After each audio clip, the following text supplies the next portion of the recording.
मन सुंदर। दोस्तों, अगर आप मन सुंदर का फुल एपिसोड चाहते हैं तो चैनल को सब्सक्राइब करें और वीडियो को भी लाइक करें। मन सुंदर एपिसोड के शुरुआत में दिखाया जाता है कि रूही और जूही कीचड़ में गिरी होती हैं। तभी रुचिता उन्हें देख लेती है कि ये दोनों बच्चियां तो कीचड़ में गिरी हैं। तभी जैसे ही रुचिता उन लोगों के पास जाती है, उसका भी पैर फिसल जाता है और वो भी गिर जाती है और हंसने लगते हैं तीनों माँ बेटी। तभी निहार देख लेता है कि ये तीनों तो कीचड़ में गिरे हुए हैं और वो भागता हुआ आता है कि रुचिता, लेकिन रुचिता कहती है कि निहार जी आप इधर मत आइए, इधर बहुत ज्यादा कीचड़ है और आप गिर जाएंगे। और इतने में सच में निहार गिर भी जाता है इन लोगों के पास। तो रूही जूही काफी ज्यादा हंसने लगती हैं और इनको इतना खुश देखकर निहार भी काफी ज्यादा खुश होता है और रूही जूही उसके ऊपर कीचड़ फेंकने लगती हैं। अब चारों मिलकर कीचड़ में खेलने लगते हैं। तभी दिशा दूर से ही सब कुछ देख रही होती है और उसे काफी ज्यादा गुस्सा आ रहा होता है और वो सोचती है कि रुचिता, आज तो मैं तुम्हें सबक सिखा कर ही रहूंगी। इसके बाद आज निहार का बर्थडे होता है और रुचिता ने केक ऑर्डर किया होता है। तभी दिशा भी केक ऑर्डर करती है और वो ऐसा केक ऑर्डर करती है जिससे निहार को एलर्जी है। तभी जब केक का ऑर्डर आ जाता है जो रुचिता का होता है और वो डिलीवरी बॉय से दिशा केक ले लेती है। तभी रुचिता आ जाती है और कहती है कि ये केक तो मैंने ऑर्डर किया था। तो वो कहती है कि नहीं, ये केक नहीं है, ये मेरा कुछ सामान है और इसे मैंने ऑर्डर किया था। तभी रितु भी यहाँ पर आ जाती है और रितु इन दोनों की बात सुन लेती है और दिशा ये केक लेकर अपने रूम में चली जाती है। वो देखने भी नहीं देती है किसी को कि इसमें आखिर क्या है क्या नहीं।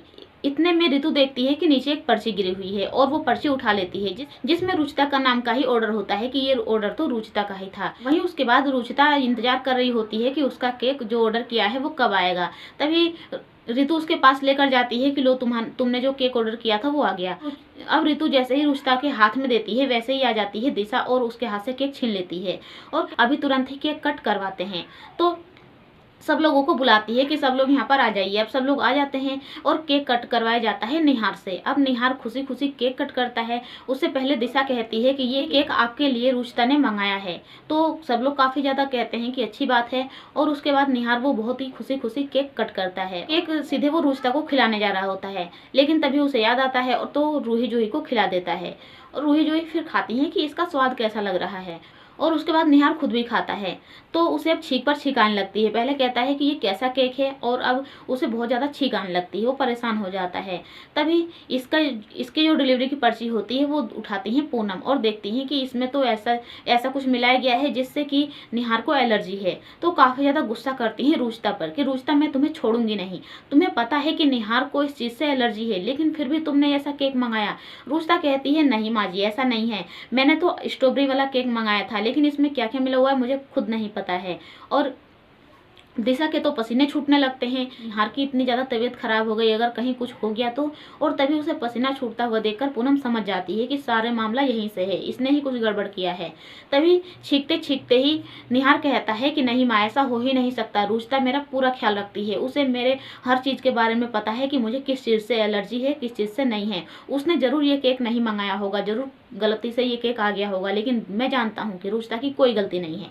इतना सुनकर दिशा को तो गुस्सा आ जाता है कि इसे कितना ज्यादा विश्वास है रुचिता पर। छींकते छींकते तो निहार की हालत खराब हो जाती है। तो दादी जी रितु से कहती हैं कि जाओ एलर्जी की गोली लेकर आओ और रितु एलर्जी की गोली लाती है, निहार को देती है। निहार खाता है लेकिन फिर भी छींक से कोई आराम नहीं होता है। अब रुचिता कहती है कि माँ जी, मैंने आयुर्वेदिक की बुक में पढ़ा था इस एलर्जी के बारे में, तो आप कहें तो मैं इसे ठीक कर दूंगी। और वो निहार को कमरे में लेकर जाती है। उसके बाद से वो नीम की पत्तियों का जूस बनाकर निहार के पास लेकर आती है, पीने के लिए कहती है।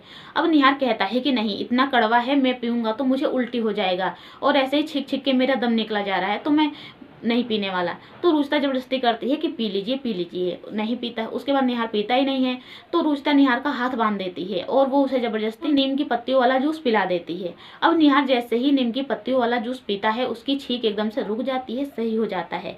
तो कहता है कि अरे रुचिता, मेरी छींक तो एकदम सही हो गई। और दोनों हंसने लगते हैं कि हाँ ठीक हो गई। लेकिन तभी दोनों को याद आता है और दोनों एक दूसरे के काफी ज्यादा करीब भी होते हैं और दोनों को याद आता है कि उनके बीच में क्या सब कुछ नहीं हो रहा है, सब गड़बड़ ही चल रहा है। तभी दिशा थाली बजाने लगती है। अब थाली की आवाज सुनकर सब लोग जाते हैं कि इसे क्या हो गया। तो सब लोग इकट्ठा हो जाते हैं कि अरे तुम ये थाली क्यों बजा रही हो। तो कहती है कि आज निहार जी का जन्मदिन है तो मैंने एक बहुत बड़ी सी पार्टी रखी है। तो अब पार्टी का नाम सुनकर सभी बच्चे तो खुश हो जाते हैं। और तभी दिशा ये भी कहती है कि मैं बस चाहती हूँ कि इस पार्टी में या तो आपको व्हाइट कपड़े पहन कर आना है या तो सिल्वर गोल्ड कपड़े पहन कर आना है। तो रुचिता सोचती है कि मेरे पास तो इस रंग के कपड़े है ही नहीं और ये जानबूझकर किया होता है दिशा ने, क्योंकि दिशा पहले से ही रुचिता की अलमारी देखकर आई होती है और इस रंग के कपड़े रुचिता के पास होते ही नहीं हैं। इसीलिए वो ऐसा कहती है और सोचती है कि इस पार्टी में तो मैं रुचिता को आने ही नहीं दूंगी।